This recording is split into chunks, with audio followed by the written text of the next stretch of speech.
Hi everyone, just giving you an update on how things have been going. A few months ago I made a video like this going into detail about superior canal dehiscence syndrome, which is what I have. In short, it's called SCDS. Y'all can look it up if you want. It's a disease. It's a rare disease of the skull. Some people think it's a brain disease, but it's not quite that. But it can have consequences that can affect the brain. It's more of a bone disease where the base of the temporal bone disintegrates.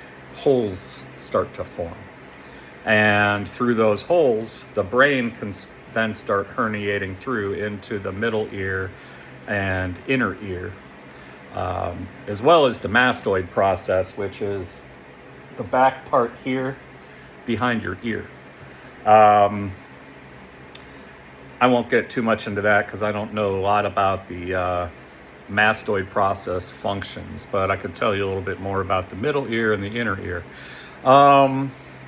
Anyways, y'all know what I've been going through. There's this is now the second surgery that I had on April 27th.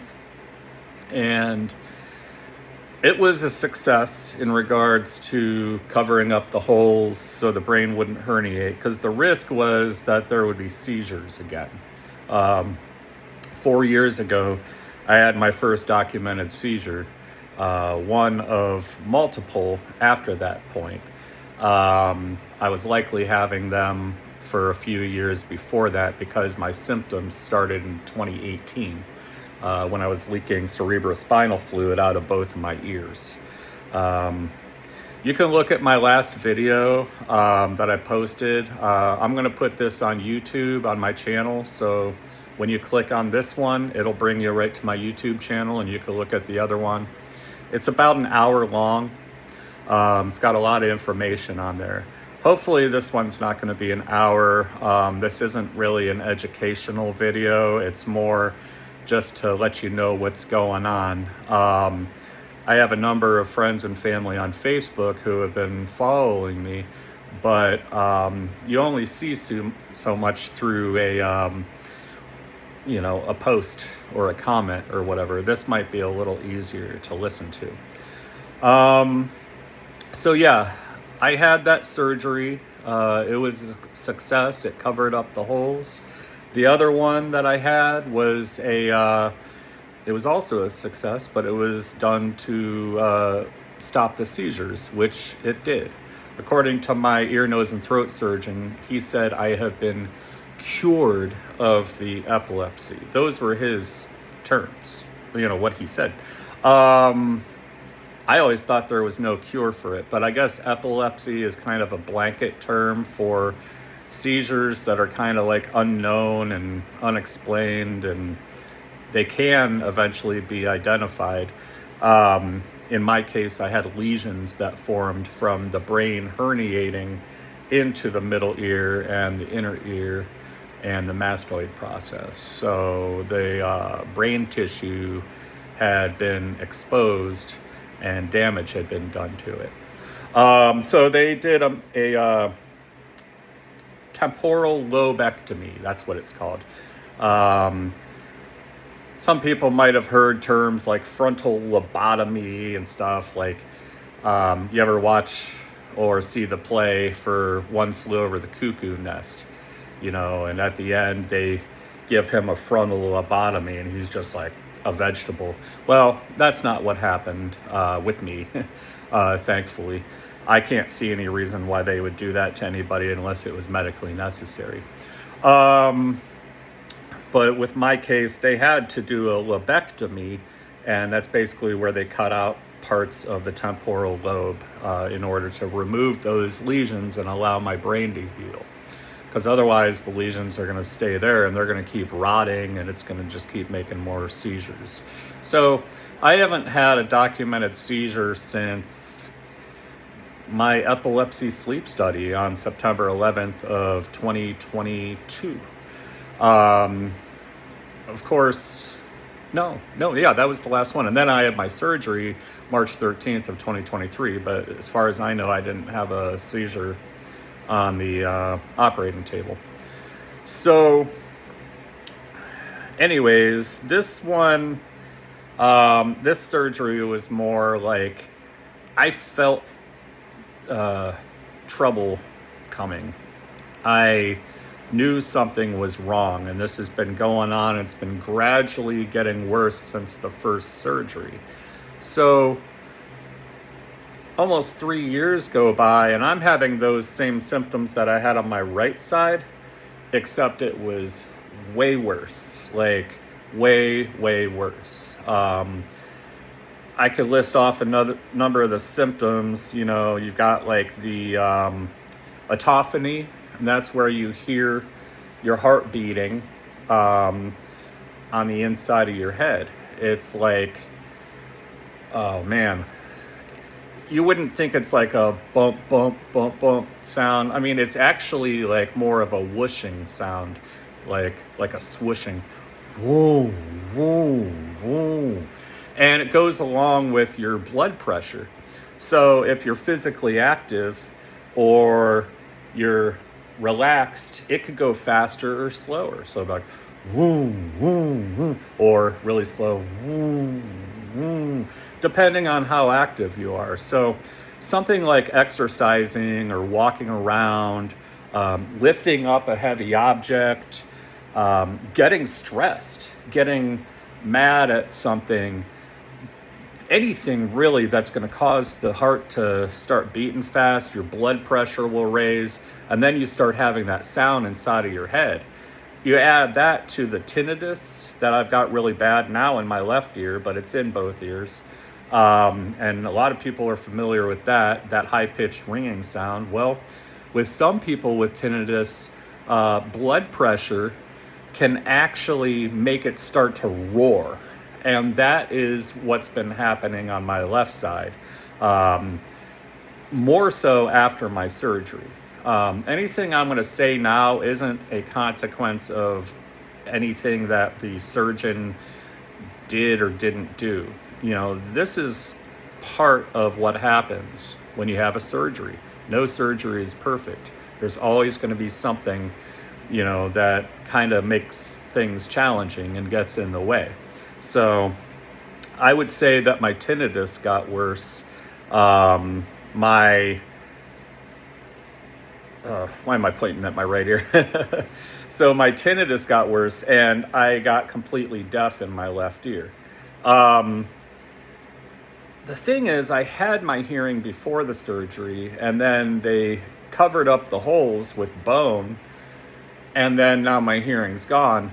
I was under the belief that it was my ossicles behind my eardrum that were being rested upon by my brain that had been herniating through on top of them. And the ossicles are these little bones behind the eardrum, and when your eardrum vibrates, it causes the bones to vibrate, and then they send a signal down through the stapes that signal, the vibration, goes all the way up into the auditory nerve and then goes into the brain to be processed. I believe the cochlea also plays a role in that. Anyways,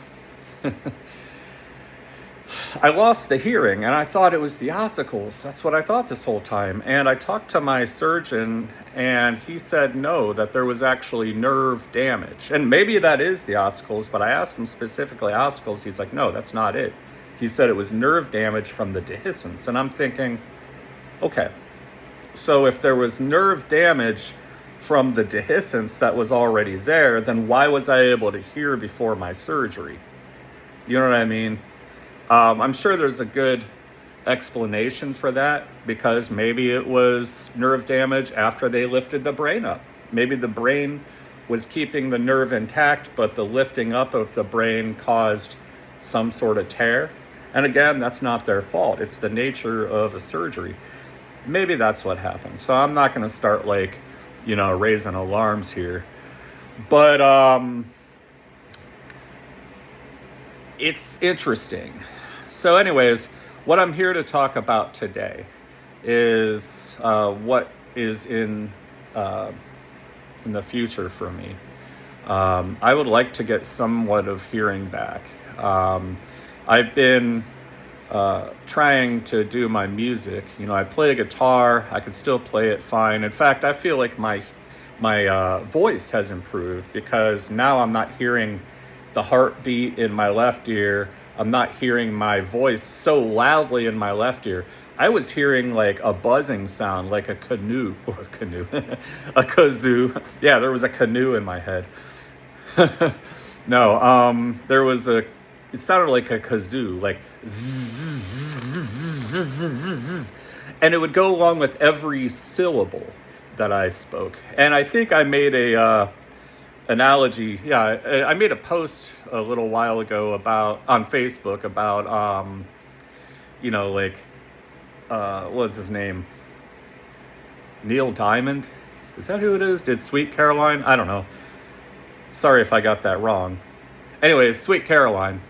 And I made kind of a little joke about it. I was like, what if he had autophony? What if he heard the kazoo in his head with every syllable? It'll be like, zzz, zzz, zzz, zzz, zzz, zzz, zzz, zzz. You know what I mean? Everybody knows that catchy line, but imagine being at karaoke, singing that, and you could still hear yourself. You could hear the words, you could hear the notes, but on top of all that would be, that's what was going on with me for 3 years or so since I had that first surgery, and it gradually got much worse. So what was happening was by late last year, I just knew things were getting so bad, and it wasn't just the sound. It was, I couldn't walk straight. I would be like trying to walk in a straight line, and then I would like try to pivot and turn quickly, but I would like kind of still almost be going straight, but then just veering off. It was like a really sloppy turn, and it would be regular. I was working at a car dealership as a service valet, so my job was to park cars in the parking lot, and it wasn't to the point where I was just like falling over dizzy. It was gradual changes, so I gradually adjusted, and I was still able to drive. But in hindsight, I'm surprised that I didn't get into an accident related to that.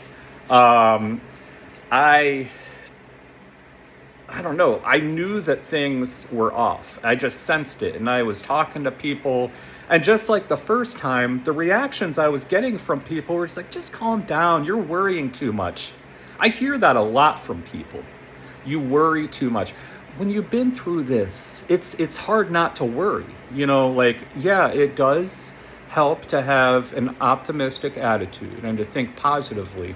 You can will positivity to happen, and if you have a good attitude, yeah, it can help you to heal.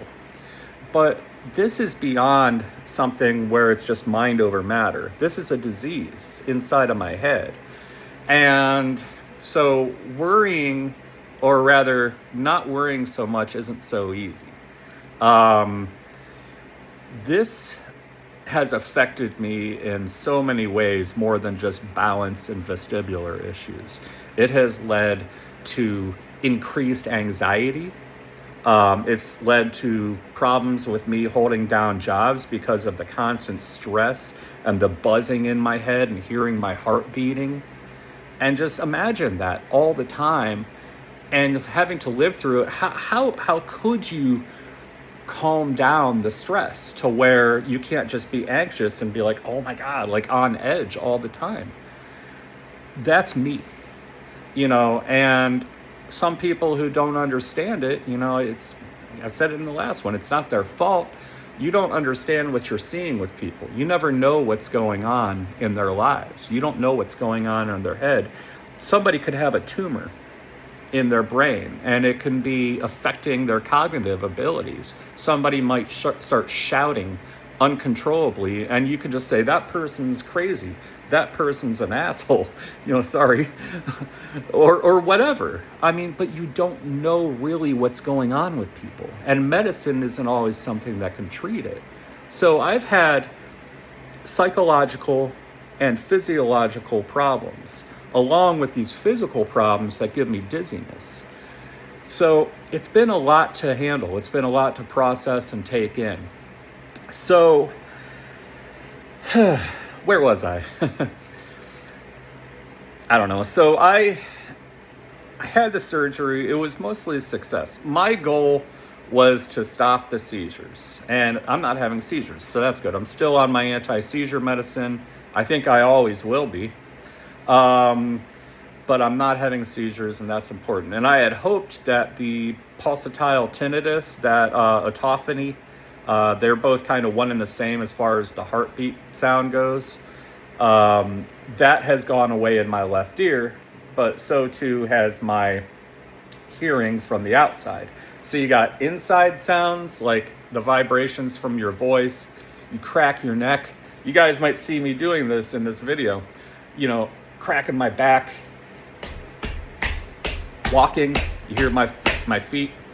When I'm outside, anytime I take a step, I weigh 200 pounds. That's 200 pounds on every step. And that force is going right up into my head. And I hear that. And the best way I could explain it to you would be, those big plastic 5-gallon buckets that you might find at like a restaurant, or even for like paint or something. They're big, giant buckets, and they got a big handle, and they're plastic. And you got to use a special tool to pry the top off. Most of you know what I'm talking about. Get one of those and stick it over your head, and then get like a little mallet or something and start tapping the top of the bucket. See what it sounds like. Pop, pop, pop, pop. It does something like that. That's what it sounds like inside of my head with every step I take. Now imagine if I was running. Boom, boom, boom, boom, boom. It's almost like a drum in a way too. So anyways, I explained a lot of this in that last video, but here I go again. The heartbeat sound went away on my left side. However, the steps has not. That sound still reverberates through my skull and then comes in contact with my cochlea, which is that snail shell looking thing in your inner ear. You might have seen pictures. If not, you can look up ear anatomy and you'll see what the cochlea looks like. It's a snail shell. Anyways, read up on what the cochlea does. I'm not going to try to explain it all. But it does amplify. So you get the sounds from anything. I can go like, and I hear it on this side, inside of my head. It's kind of faint, but it's still there. But I do it and I hear it over here pretty loudly, because I think this one's more intact. So I ended up, I got the surgery, and it was a success. I still have a few symptoms here and there on the left side, but I'm completely deaf. The right side, I've still got, it's actually getting worse again, which concerns me because that probably means there's another surgery in the future. Yep. And there could be more after that. This disease is relentless and unforgiving. It doesn't care. It just keeps coming back. It's just an erosion. It's just the bone erodes away, and it just keeps coming, and you got to keep covering the holes up. You got to keep patching it. I've read about people who have had 6, 7, 8 surgeries in their life, and it's a pain. Every time I go through one of these, people worry about me. It's not fun to go through. No surgery is. This one, it has, not just this surgery, but this disease has changed my life. It's taken everything that I once wanted to do away from me. I've got a few dreams left. I would love to be able to live out on the land, live away from the city. But I'm still limited at what I can do. I can't do heavy lifting. I can't really do a lot of walking around and dragging things around. I certainly couldn't get an axe and chop wood. Could you imagine what kind of pressure that would put on my skull? Some people are built for that, and I'm not. So, you know, I would have to find a way. So I don't know if I'm ever going to be able to live that dream. But whatever, let me talk about now. What is going on right now is I'm deaf here. I saw my doctor, my ear, nose, and throat surgeon, and he's the guy that did surgery both ears, and he saved my life twice. Well, he recommended what is called a cross hearing aid. And that's essentially where it's a microphone that's placed behind my ear on the mastoid process, right there on the mastoid, okay? Right there. A microphone. It receives the sound that's coming in from my left side. And all the sound, you're here on my left side, you're talking to me. I can't really hear you. I can hear you if the sound travels around me and then bounces off a wall and then comes into my right ear. I can hear that. I could hear if you are facing, if you're standing next to me, but you're facing kind of diagonal and it bounces off that wall and then that wall and then that wall and then it comes into this ear, as long as it could come into the right side. But if we're out in the open, like out in a field, and you're facing away from me on my left side and you're like 10 feet away and you're talking in the completely opposite direction and there's nothing for your voice to bounce off of, I'm not going to hear you. I mean, maybe a little bit might bounce off of the grass. I don't know, but I'm not going to hear you. And I've been noticing it more lately. Like, you notice it when somebody says something and you hear like very, very faint mumbling. And I'm like, wait, did somebody say something? Wait, what? And then, of course, some people are like, I said, and it's like, oh my God, you don't need to start shouting. Like, if I just do this, you could just talk at normal volume. So please keep that in mind if you're talking to me, because that actually hurts me because I have what's called hyperacusis in this ear.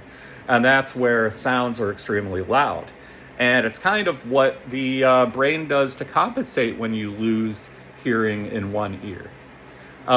It will make it more sensitive. It'll turn up the volume, everything here. So it was confirmed that I have hyperacusis, and you can look that up. It can be painful at times. If there's something like nails on a chalkboard, everybody knows that sound, and you go, and it kind of like, some people can really be bothered by it.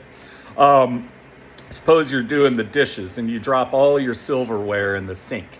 All of that high-pitched metal clanging, that hurts when I hear it because it amplifies it.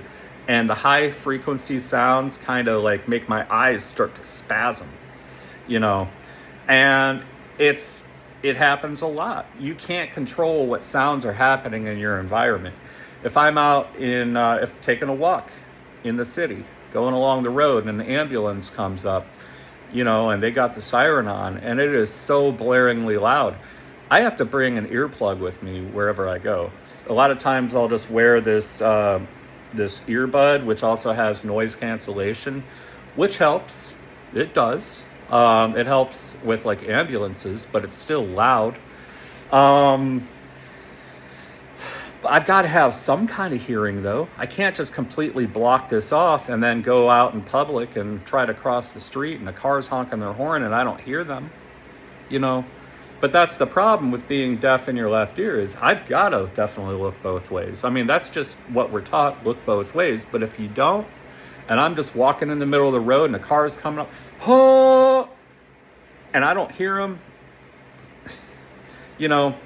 and so let me get back to it. The cross hearing aid has a microphone there so I can hear the car honking, okay? I will actually hear you talking to me on my left side if you're facing me or whatever. If we're in a room and you talk at the wall to our left and then it bounces off and hits this, my microphone will still pick it up. Now get this. This is the cool part. The microphone picks it up and then sends it through a signal through Bluetooth into a hearing aid that's put into this ear. Isn't that amazing? Bluetooth. Think about like 25, 30 years ago, before like Bluetooth was really a thing, you know. We still had those dinky little cell phones and pagers. Remember those? No, this Bluetooth, it sends it through a signal just right through my head and into this hearing aid in this ear. Now, the hearing aid in this ear isn't designed to amplify sound because I'm not deaf in this ear. I've got a little hearing loss, but I don't think that they're gonna be concerned about that. It's mostly normal. I think I'm at like 96%. I've always had a little hearing loss because I played in loud bands and never wore earplugs, and I've had years and years of chronic ear infections. But it'll send the signal, and I'm basically hearing my left and right side all coming into my right side. And I thought about that. I'm like, couldn't that be confusing? Maybe. I mean, because I'm not going to really know. Like, I'll hear it on my right side, and I might think somebody on my left side said something, and I might go, huh? What? And then I have to turn around, but I'm sort of doing that anyways. Except I'm hearing muffled sound. I'll hear something muffled on my right side and go, huh? And I don't understand what they're saying. So I don't see much changing there, except I will be able to make out what people are saying better. I do believe that these devices are chargeable, and I think that the technology is getting better to where you could charge them faster. In the past, in hearing aids and stuff, they would have these big hearing aids, and they would have like a battery, and you'd have to change it out, you know, who knows how often. Some of you watching this might have had one of those. Some of you might still have one of those, but they're getting smaller and smaller. The technology is getting better. The batteries could be smaller and they last longer. And they're able to fit it like inside, so people don't really see it. It's not as awkward. It's not as distracting. You know, and it makes people's quality of life better. So what they want to do is they're going to give me what's called a BAHA trial. It's BAHA trial. You can look it up. If you Google search it and put BAHA trial, it'll probably try to like autocorrect and put BAHA, like BAJA, you know, like the drink you get at Taco Bell. I think there's Baja Blast or something. It's not the same. Don't look up Baja Blast trial. That's not. Look up BAHA trial and then keyword hearing, you know, then it might show up what a Baja trial is. And maybe even put a keyword like medical or health or something. Use keywords to get you to the right thing. That's what I'm saying. Because I tried to look it up and it was like all this like Mountain Dew stuff. Like, I was like, what? So look up Baja trial. What a Baja trial is, they're not going to immediately put a microphone in the back of my skull. They're going to give me, at least I think they are, they're going to give me two devices. One is a microphone that I'm going to stick in this ear, and one is a hearing aid that I'm going to stick in this ear. So it'd be kind of like this, except probably smaller. And I just have them in my ears. One's a microphone, takes the sound, Bluetooths it over to this side, and then I've also got a microphone here from that side taking in the sound plus the signal, and everything goes in. So that's the trial, and I think I'm gonna walk around for a little while with it. I don't know if they said it's like an hour and a half, so I don't know if that's the trial or if it's an hour and a half to get it set up and then I have to walk around for a week. I don't know. I'll let you know. But I have to go through that trial first to see if I am a good candidate for it. I surely qualify, but, you know, is this the right thing for me? I thought about, I asked my doctor, I was like, can't I just get a cochlear implant? You know, because my cochlea works, you know, why don't just implant something for my cochlea. And he explained it to me. He said that would likely give me the best results, so I could actually get my left side hearing back, because I could actually tell what's on my left side. Huh? Oh yeah, because there would be a device that would be hooked up inside to the cochlea. It's a little wire or something, and the signal goes in there to the cochlea, so my brain would know that it's coming in from the left cochlea. Well, he said that would give me the best results, but my insurance likely won't cover it. And he said once I get on Medicaid, that Medicaid doesn't cover that kind of thing either, because I guess it's considered a luxury. It's considered, you know how some things are considered cosmetic? You know, like you get certain things done on your teeth, even though it can actually help your health and prevent heart problems with certain tooth procedures. Insurance sometimes won't cover it because they call it cosmetic, because it's not medically necessary until it gets so bad. Anyways, cochlea implant is not something that Medicaid covers, and I qualify for Medicaid. I can't pay for my own insurance, even though I am right now. That whole thing is pending. But once I get on Medicaid, he said it's not likely that any of those subsidiaries of Medicaid would end up covering any cochlear implant. So if I want to get a cochlear implant, I've got to purchase and pay for my own separate insurance, and I don't have a job. I can't work. I can't drive. I have no money. How in the world am I going to pay for my own insurance to get a cochlear implant? So the alternative, so at least I can hear better, so I can know that there's sound coming from my left side and I can hear it, at least through my right side. We've got this cross hearing aids that can, improve, and my insurance likely would cover it. I'm pretty sure they got it pre-authorized because they said they would check and then call me to schedule, which they did call, but I don't know the whole insurance system. I don't know if that means that they did authorize it already or if they're gonna have to still, who knows. But these are the next steps. In fact, I was able to get this expedited, and my trial is gonna be on September 2nd, I believe. So that's here coming up in a couple, 2-3 weeks. I'm excited about that. I'm not digging the not being able to hear out of my left ear. Now, I'm going to have to eat my sock because I said after I got out of the surgery, I'm like, hallelujah. I don't care that I don't have my left hearing because the whole, heartbeat sound is gone. Now, while that's true, it's still annoying and it can be unsafe.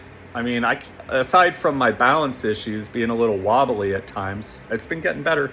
I still suppose the balance was fine and I was driving. Imagine a car passing me and I'm like trying to turn into that lane and I don't see them and they honk, but I don't hear them. And then I turn into that lane and crash. I could be held responsible and somebody could get hurt. I can't have that. So that's why I don't drive. It's not like, I've still got my license. It's not like it's been reported and I have my license revoked or anything like that. But the fact that it happened and the fact that my doctors have said, don't drive. And if I did drive and I got into an accident and I hurt somebody, I could be held liable, civilly liable in court, and somebody could get hurt. That's even worse than just money, So I'm going to listen to my doctors. I'm actually selling my car. So if anybody in Ohio wants to buy a 2009 Prius, it's in pretty good condition. I'm not going to talk too much about it right now. You can private message me or call me, talk to me more about it. We can talk about a price and negotiate. But right now, there's no need in having a car. Why am I making car payments on something that I might not be able to drive ever again? You know, so it's the smart thing to do to sell it. So that's what I'm doing right now. So keep that in mind. It would be doing me a solid too, because I wouldn't have to make the payments anymore. And it's a hybrid, which are great during these high gas times. So anyways, let's get back to it. I can't drive because of these problems. It's too risky. So I'm listening to my doctor, which also makes it look good for my Social Security, because if they see that I'm driving, they might be like, well, then maybe you could work again. I've got a whole list of reasons why I can't get back to work. And it's not just dizziness, it's not just deafness, and those are the two big ones, but it's also a lot of other stuff that happened, like the mental health struggles that have happened as a result of this disease that's been going on for almost a decade. So anyways, I don't really know what else to add to this, but that's kind of the whole thing about this next step, this cross hearing aid. So look it up.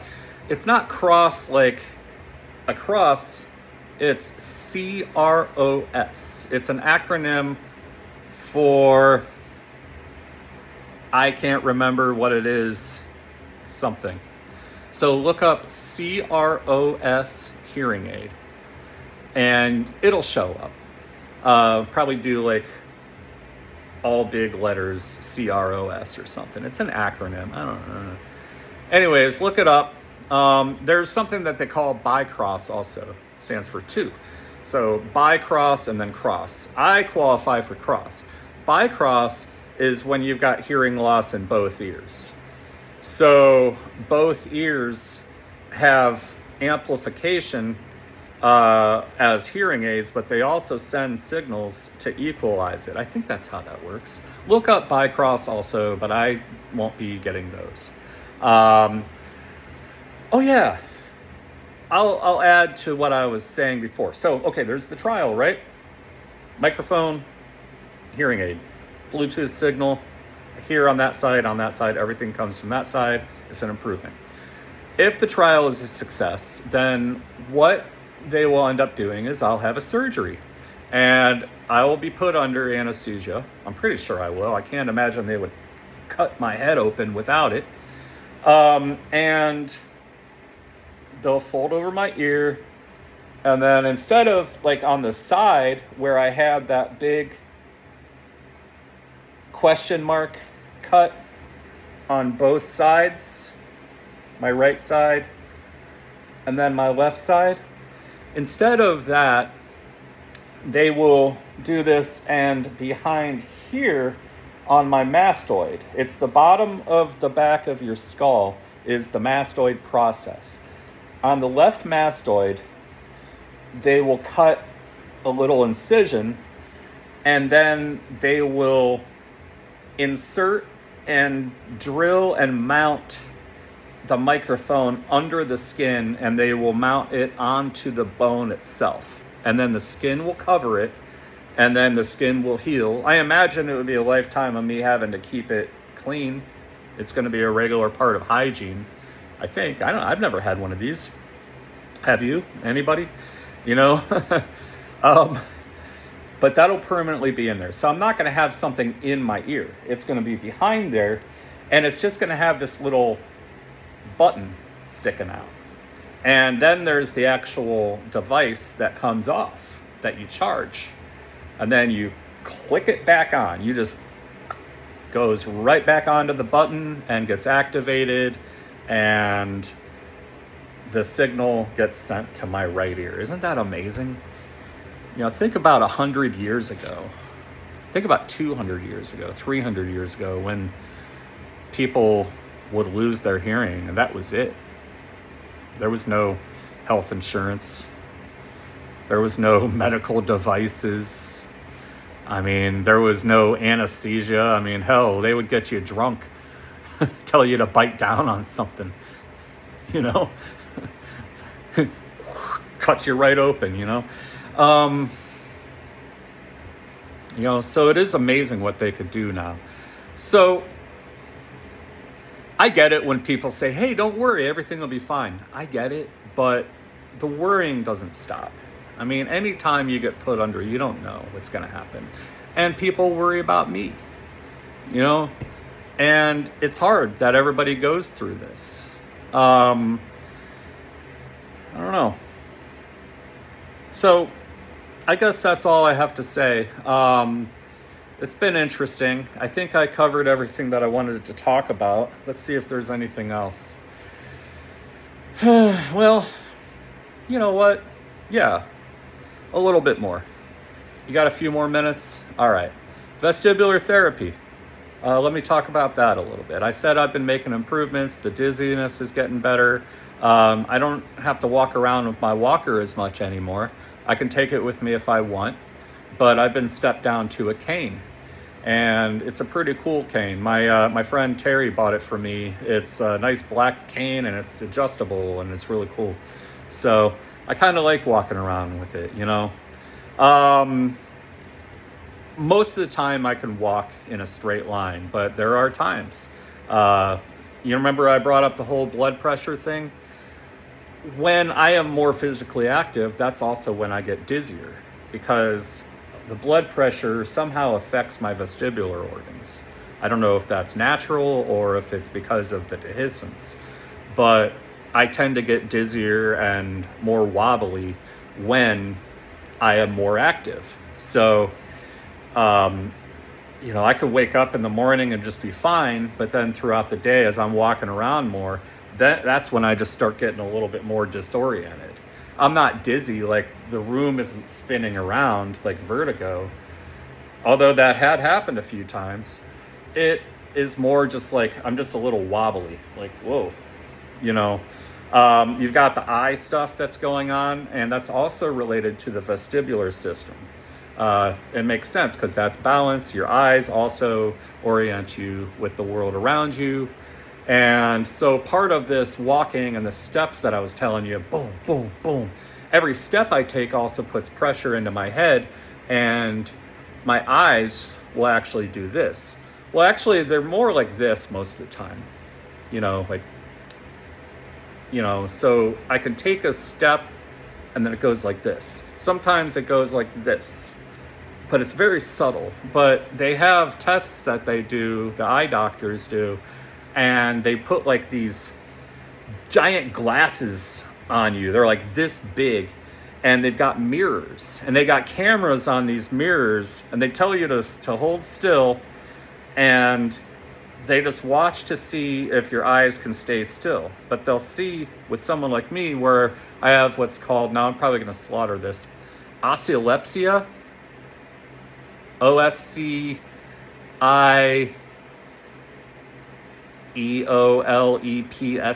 oscillopsia, I don't know, which is the bouncing of the eyes, you know, with the heartbeat.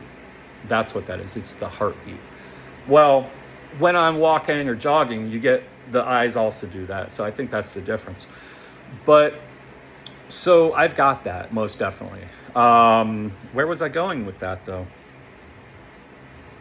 I don't know. Oh yeah, my vestibular therapy. Let me stay on track here. Vestibular therapy. So I had been doing that for like, 3 months, May, June, July, August. So a little over 3 months now, I've been doing vestibular therapy. My walking is improving. I'm able to walk more in a straight line. I'm still a little more wobbly. I'm on a cane now. I finished my 8 approved sessions, and insurance authorized me for 4 more. So here in a little while, I'll be resuming those visits. I am also in the process of signing up for Medicaid. That's a pain in the butt. So I've got some kind of appeal hearing because they denied me because I don't make enough money. How does that make any sense? You know, I don't know. Don't get me into the whole government taking away the whole benefits from people, because that's the truth, but I could talk on and on about that. So anyways, But where I'm at now is it's a pain in the butt, and I need to appeal, and I need to give them more information because they don't believe me, you know. So that's going to come up on the 19th at 8:45 in the morning. I'm going to do that. All I really got to do is give them information about my pending Social Security case, which is going to take a lot longer. That's a long process, but as long as you have a pending Social Security claim going, by law, Ohio's Medicaid and food stamp program is not allowed to kick you off of it as long as you have a pending case going with Social Security. Now, suppose I lose the claim, then I would probably be kicked off of Medicaid and food stamps. Unless I got a job and worked 20 hours a week. But I'm not allowed to have it if I don't have a job and I'm disabled. Doesn't make any sense, does it? Hello, Uncle Sam. Anyways, so without making this a political post, I'm just going to kind of cut it off there. It's going to be a little while, and I'm excited to eventually get it. Right now, to get by, I am asking for help. If anybody can help me out, I can really, really use it. I would appreciate it so much. I have a GoFundMe going on my Facebook page. If you're not on Facebook, you could contact me or my uncle. I don't know what else to say about that. I mean, I keep sharing on the GoFundMe on Facebook, and people are just so generous and they keep giving, and it's really helped me a lot. I've made it since the end of my surgery on April 27th until now, and you know, life is expensive, paying bills. I was paying car payments, still am. You know, I've got phone, all this other stuff, and I'm grateful that people are helping me. And if you still can, this is going to be an ongoing process.